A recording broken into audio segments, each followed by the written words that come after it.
नमस्कार दोस्तों, आज मैं आपके सामने एक नई मज़ेदार कहानी लेकर के उपस्थित हुआ हूँ।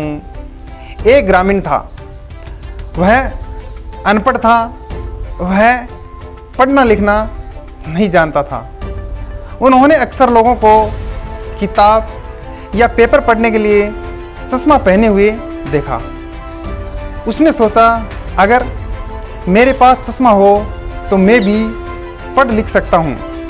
और वह सोचा कि मुझे शहर जाना चाहिए और वह एक चश्मा खरीदने के लिए शहर चला गया। शहर वह एक चश्मे की दुकान पे पहुंचा और उसको कहा, मुझे एक चश्मा चाहिए। दुकानदार ने उसको बहुत सारे चश्मे दिखाए और उसको एक किताब पढ़ने के लिए दी। ग्रामीण ने एक एक करके सभी चश्मों को आजमाया, लेकिन वह कुछ भी पढ़ नहीं सका था। उसने दुकानदार से कहा, ये सब चश्मे तो बेकार हैं। दुकानदार ने उसे ऊपर से नीचे की ओर देखा और उसे घूरा।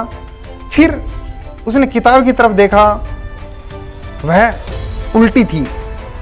दुकानदार ने कहा, शायद आप नहीं जानते कि कैसे पढ़ना है। ग्रामीण ने कहा, हाँ भाई, मैं नहीं जानता कि इसे कैसे पढ़ना है।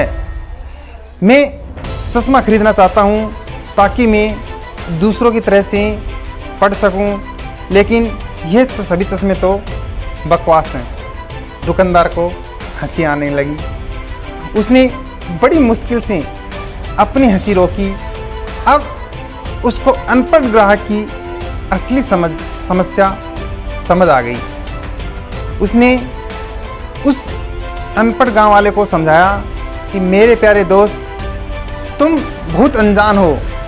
चश्मा पहनने से पढ़ने या लिखने में मदद नहीं करता है, ये केवल उसको ठीक से देखने में मदद करता है।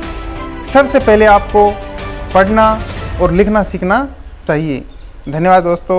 यदि आपको मेरी कहानी पसंद आई हो तो प्लीज़ लाइक करना, कमेंट करना, और यदि आप मेरे चैनल पर पहली बार आए हैं तो प्लीज़ चैनल को सब्सक्राइब करके घंटे का बटन अवश्य दबाना। धन्यवाद। Thank you.